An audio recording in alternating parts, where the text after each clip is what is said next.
Hi guys! Oh my God, magja-jogging ka na naman. Magja-jogging naman ako kasi nga hindi pwedeng hindi ako mag-jogging dahil gaya na sabi ko nga guys, kung gusto niyo bumaba ang cholesterol at sugar at high blood nyo, kailangan mag-jogging everyday kahit 30 minutes lang para at least maiwasan natin ang stroke. So, eto guys, nag-prepared ako ng aking susuotin dahil kailangan kong mag-jogging ba. Siyempre nakakatakot guys sa panahon ngayon yung may stroke ka. Kung sana dire-diretso ka, kung mawawala ka sa mundo, pero kung may stroke ka at pahihirapan mo yung pamilya mo, mas nakakaawa, di ba? So, maging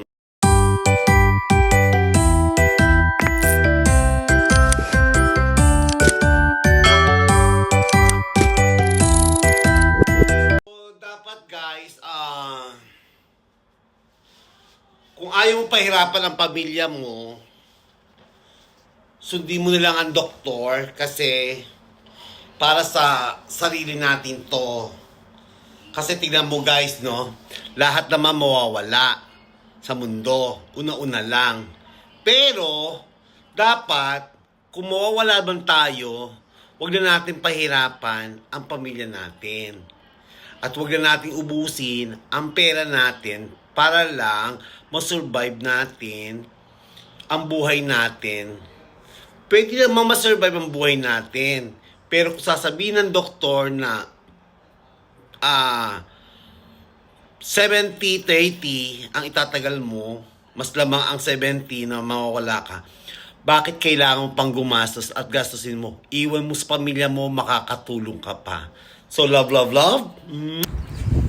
So, ayun na nga guys, syempre tayo nagja-jogging na naman everyday. At may nagtatanong sa akin, bakit everyday daw? Dahil syempre, 30 minutes lang naman ang ginagawa ko everyday. Kaya okay lang sa health ko. Saka, nasubukan ko na rin talagang mag-jogging everyday. Dahil yung unang medical ko, lahat matataas talaga. Tapos, after 3 months na bumalik ako sa doktor, dahil sa kaka-jogging ko, exercise ko, diet, at hindi ako umiinom ng kape na may sugar, puro mga tea lang, coffee, black coffee, nawala lahat nung bumalik ako sa doktor. Lahat ng mga matataas ko naging normal. Kaya kahit mahirap, gagawin ko pa rin to dahil syempre subok ko na ang pagja-jogging, nakakababa talaga ng mga cholesterol.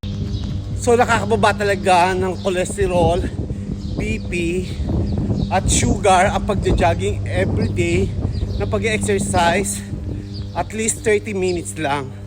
So, hindi kasi ako, nasanay na kasi ako eh. Once na nasanay ka na kasi, hanap-hanapin ang katawan mo. So, nakita nyo naman guys, yung previous na mga suot ko to, malalaki sa akin to.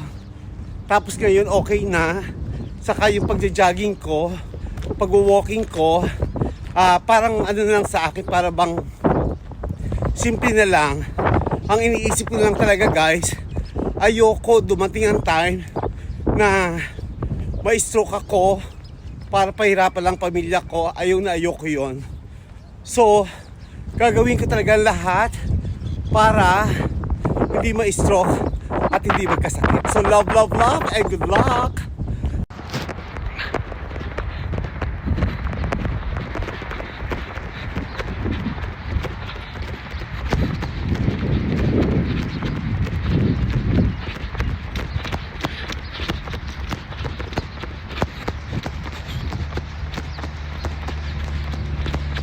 Ah.